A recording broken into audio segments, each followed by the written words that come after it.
Good morning. Welcome to the Morning Coffee, the segment on provoking safety, the channel where we think, talk, and do safety with the intention of provoking safety at home and in the workplace. This allows me to connect with you first thing in the morning and hopefully spur on some thought regarding health and safety and a way to start your day.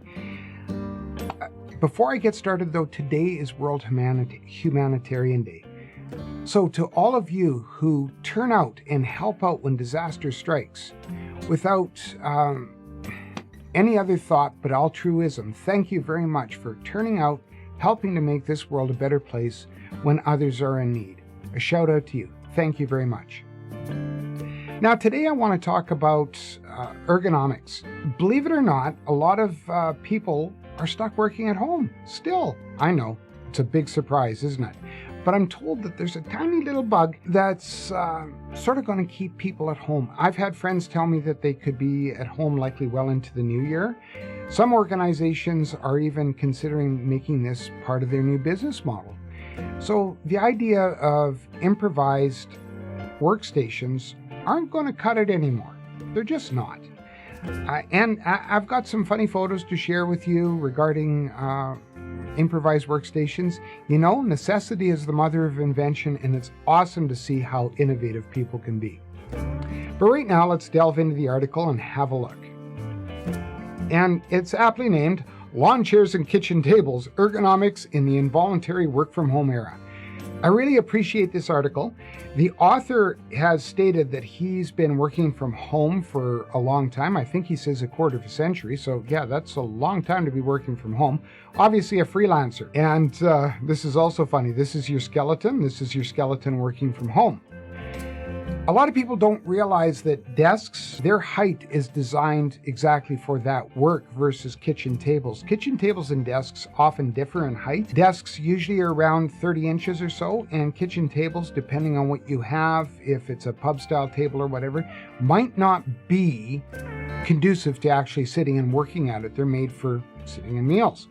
So you have to consider that. Now, many companies, as I said, are planning to keep their employees working from home. And so because of that, it's improvised workspace. Some of them are to the point where I can just hear my back screaming, "Oh, my aching back,"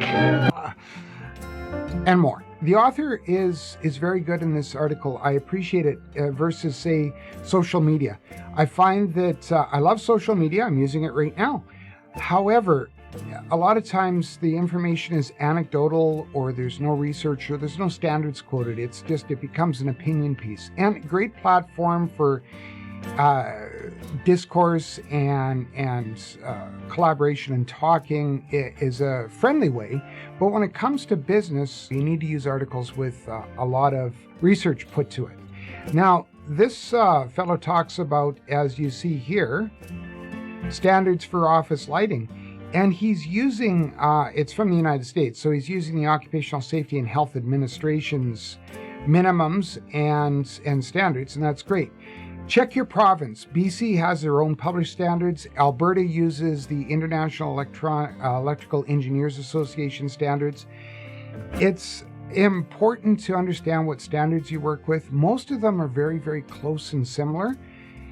The idea is your monitor itself is not enough, at least even if anything, table lamp or something to help give you that extra light. The author talks about some of the informations he's made or innovations he's made, some of the other things that are available to you as a consumer.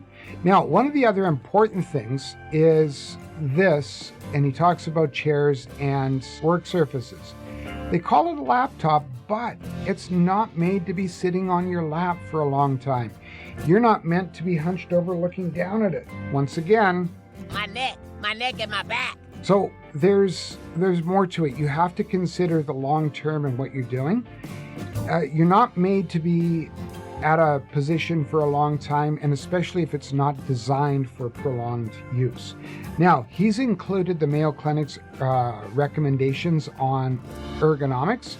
And so just a quick look at the link that he's included here, and you can see how the person is positioned. Basically, you should be looking with your back straight up and down. You should be looking straight ahead, and your eyes should be meeting your first line of type. So if you're working in a Word document or something like that. For those of you that are working on images or video, the center third of your work should be where your eyes are most of the time, so you can just glance up and down as needed, but a majority of the work is going to happen in the center third. For those of you that are working on CAD or other programs, you're going to have to research for you. I'm not versed in using those, so I'll leave that with you. But everything, wherever possible, should be height adjustable. And now, I got to share innovation. This person is awesome. They have a height adjustable workstation at home. Now you can see their laptop is on a set of books, and their keyboard, they're using an actual spread out keyboard. It's not necessarily an ergonomic keyboard, but it's a keyboard, and their mouse is on the same surface. So that's also imperative. But they've made it so it's height adjustable. In other words, it'll fit their height. It's on an ironing board. Yay, you gotta love it. So, in short, research these articles. I'll leave links in the description below, but have a look and do your best to set up your workstation. And if you can't afford to buy new work chairs or new office chairs, consider doing applying the 20-20 rule. If you're looking at your monitor, look away 20 feet or further for 20 seconds at a time. Every 20 minutes, stand for 20 seconds and just loosen up and then sit down again. Or at least do it every hour. Stand up for 5 minutes or walk around, go get a cup of coffee, etc. The other thought is a lot of people are into standing desks. Remember, we're not made to stand all the time. Same thing as if you're propping everything up on a treadmill. It's neat. You can Google it. Go ahead and have a look. The people that have been trying to use a treadmill as a desk and walk while they're in meetings and the unfortunate things that occur. Don't make yourself susceptible to injury just so that you can follow some new weird fad. Okay? Anyway, that's it for now. Until next time, please think safety, talk safety, do safety in an effort to provoke it at home and in the workplace. If you haven't done so already, subscribe and hit the notification bell. If you liked what you saw, hit the like button. If you didn't, go ahead, clobber the unlike button, but tell me why. Bye for now.